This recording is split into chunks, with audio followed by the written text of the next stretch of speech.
কষ্ট নকৰিলে কোনেও সুখত খাবলৈ নাপায় আৰু কষ্ট কৰিলেহে মানুহে ভালকৈ খাবলৈ পায় বা ভালকৈ পিন্ধিবলৈ পায় ওপৰতে কোনেও নাপায় আৰু কিছুমানৰ ভাগ্য ভাল থাকে কাৰণে কিছুমানে ওপৰতে খাই পিন্ধি জীয়াই থাকিব পাৰে কিন্তু সকলোৰে ভাগ্যত সেইখিনি নাথাকে কিছুমানে বহুত কষ্ট কৰিব লগা হয় আমিও ঠিক তেনেকৈ মানে আমাৰ জীৱনবিলাক চলাই নিবৰ কাৰণে বহুত কষ্ট কৰিব লগা হয় আগতে খেতি বাতি কৰো ঘৰৰ পৰিয়াল কাৰোবাৰ লগত মিলি জুলি কিন্তু এবাৰ একেবাৰে অকলে কৰিছো নেনা আৰু হিমাংশুহে আছিলে লগত যেতিয়া ৰুৱাখিনি লগাইছিলো তেতিয়া নেনাই ৰুবলৈ আহিছিলে কিন্তু এতিয়া তাই নাই হোষ্টেলত আছে যেহেতু পৰীক্ষা দিব আৰু আলিকান হিমাংশুৱে কাটিছিলে দুইটাই মিলি কঠীয়া তুলিছিলো এনেকৈ ৰুইছিলো ঠিক তেনেকৈ এতিয়া ধানখিনি পকিলে এতিয়া কাটি আছো আৰু এফালে চাওক এনেকুৱা হৈছে ধানৰ থুকবিলাক আমাৰ এফালে সকলোবিলাক থলুৱা প্ৰজাতি ধান যেহেতু লগোৱা হয় মানে গতিকে ইমান বেছি প্ৰডাকশন নহয় যদিও ধানৰ মানে চাউলৰ সোৱাদবিলাক বেলেগ আৰু এয়া হ'ল বাটকপাহী ধান আপোনালোকৰ ফালে এই ধানটো কি বুলি কয় কমেন্ট কৰি জনাবচোন নিজে আলিকান কাটি নিজে কঠীয়া তুলি নিজে কঠীয়া কঢ়িয়ায়ো নিজে ৰুইছো আৰু এতিয়া নিজে কাটি আছো লগতে আজি বাইক এজনীমান মাটিছো কাটিবৰ কাৰণে তেখেতলোকও কাটি আছে মই অকনমান বহিছো যেহেতু অলপ গৰম গৰম লাগিছে আৰু কি ধান লগাইছে অকনমান পথাৰখন দেখাই দিও আপোনালোকক এনেকুৱা হৈছে ধানবিলাক এয়া চাওক আৰু এইফালে সৰু বাই কাটি আছে এফালে ডাঙৰ বাই কাটি আছে এফালে বৌ এজনী কাটি আছে আৰু এফালে মই কাটি আছো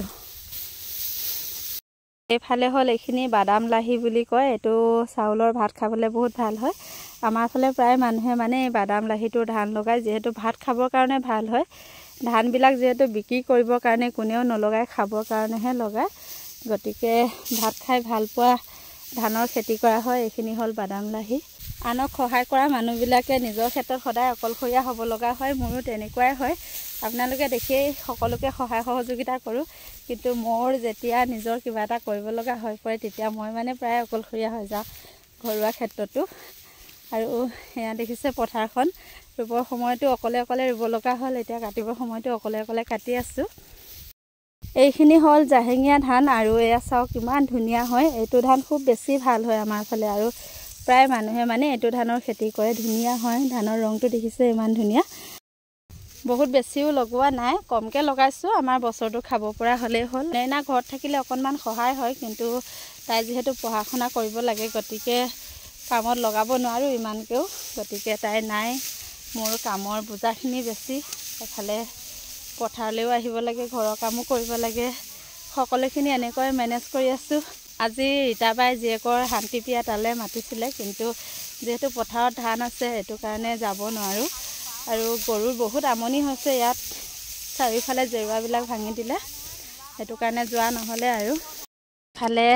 আমি ভাত লৈ আহিছো পথাৰলৈ বাইহতক মানে আজি হাজিয়াত কাটিব দিছো এটো কাৰণে হিয়তেও নিজৰ ভাগৰ ভাতখিনি লৈ আহিছে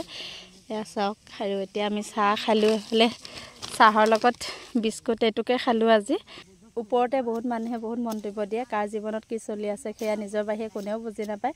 যোনে যি কৈ থাকক আৰু জীয়াই থকা সংগ্ৰামখনত যেহেতু লাগি থাকিবই লাগিব গতিকে সকলোৰে